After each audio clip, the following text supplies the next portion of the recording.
चुनाव के दौरान सुना था नारा 25 से 30, अब फिर से नीतीश हो गया 25 से 30। बीजेपी की रणनीति थी कि किस तरीके से नीतीश को हटाया जाए। नीतीश को एक पत्रकार ने पूछा कि आप मुख्यमंत्री का इतना बड़ा पद छोड़ करके आप राज्यसभा में बैठने जा रहे हो। बोला भैया मुझे राज्यसभा में ही बैठने दो, नहीं तो पता लगा कब की ये लोग फ्लैट में बैठा है और मुझे परमात्मा के पास पहुंचा दे। तो इससे बेहतर है कि मैं राज्यसभा में ही बैठ जाऊं। तो आज जिस तरीके से बीजेपी आज चाह रही है कि कैसे डमी मुख्यमंत्री को बनाया जाए, किस तरीके से जो हमारी बातों में आए और जो बिहार को लूट करके केंद्र में पैसा भेजे, ऐसे मुख्यमंत्री को वहां बनाया जाए। आज वो रिमोट है कंट्रोल। सम्राट चौधरी अपने आप में सम्राट हैं, बिहार को विकास करेंगे, आप लोग भरोसा तो रखिए। भैया जो 7वीं फेल हो, जिसपे 7 मर्डर का मुकदमा चल रहा हो, जिसपे इल्जाम नहीं, जिसके वो ऑर्गेनाइजर हो उस मर्डर के, आज वो सम्राट कब से हो गया? हाँ, वो अपराध के सम्राट हो सकते हैं, वो लूट के सम्राट हो सकते हैं, वो झूठ के सम्राट हो सकते हैं, विकास के सम्राट चौधरी कभी नहीं हो सकते। सर जनता उनको स्वीकार किया है और आप अफवाह उड़ा रहे हैं। जनता ने तो बिहार में बहुत अच्छी तरीके से शुरुआत की कि लगभग 1.25 करोड़ महिलाओं को 10-10 हजार रुपया डालने का काम बीजेपी ने किया। तो आखिर बात आ गई ना 10-10 हजार रुपया में। अगर उतना ही विकास 30 वर्षों में बिहार का होता तो आज 10-10 हजार रुपया नीतीश कुमार जी को बीजेपी को डालने की क्या जरूरत थी? ये तो सीना ठोक करके कहते हैं कि अगर हमने विकास किया था आप मुझे वोट दीजिए। ऐसा कहाँ? सशक्त और मजबूत करने के लिए रुपया दिए थे। नहीं, किस चीज को सशक्त मजबूत? अरे महिलाओं की सुरक्षा आपसे नहीं हो रही।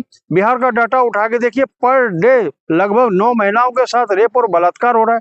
आप वहां सशक्त नहीं कर रहे। महिला को शिक्षा नहीं दे पा रहे, आप वहां सशक्त नहीं कर रहे। दहेज के कारण महिलाओं को वहां जला दिया जाता है, उसको आप सशक्त नहीं कर पा रहे। किस महिला को सशक्तिकरण की बात कर रहे?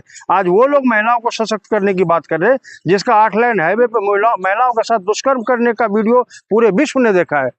यहाँ पे महिलाओं के साथ जो भी बीजेपी का नेता बलात्कार करता है उनको मंच पे बुला के सम्मानित करने का काम और मंत्री बनाने का काम भारतीय जनता पार्टी शुरू से करती आई है और करती रहेगी। तो क्या नीतीश कुमार का जो बेटा अभी कहीं ना कहीं जेडीयू और प्लस बीजेपी दोनों से नाराज चल रहे हैं, अपने पिता से भी नाराज चल रहे हैं, इसका वजह क्या? वजह यह है कि पिता के द्वारा गलत डिसीजन लिया गया और उन नीतीश कुमार के बेटे को ये नहीं पता था कि पिताजी इतनी जल्दी मुख्यमंत्री का पद छोड़ देंगे।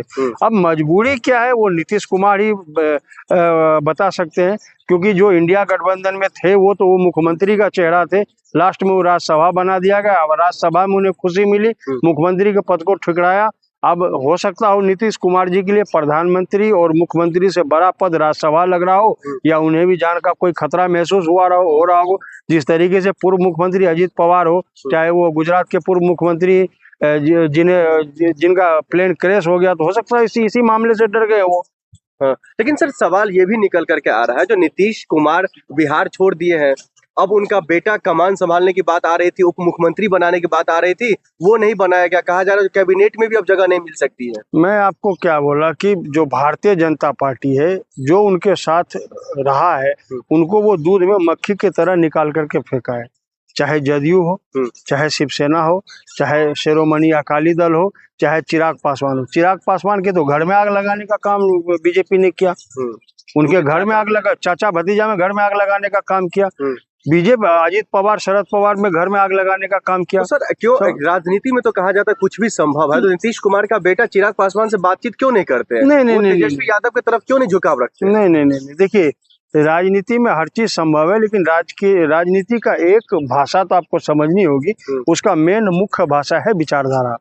अगर विचारधारा की लड़ाई नहीं होती तो आज ये दल के जो गठन है विचारधारा के तरफ, तो ये गठन नहीं होता। आज कांग्रेस पार्टी की विचारधारा है, हम युवा की बात करते, किसान की, जवान की, महिलाओं की सुरक्षा की, देश की। लेकिन वही बीजेपी किसकी बात करती है? शमशान की, कब्रिस्तान की, हिंदुस्तान की।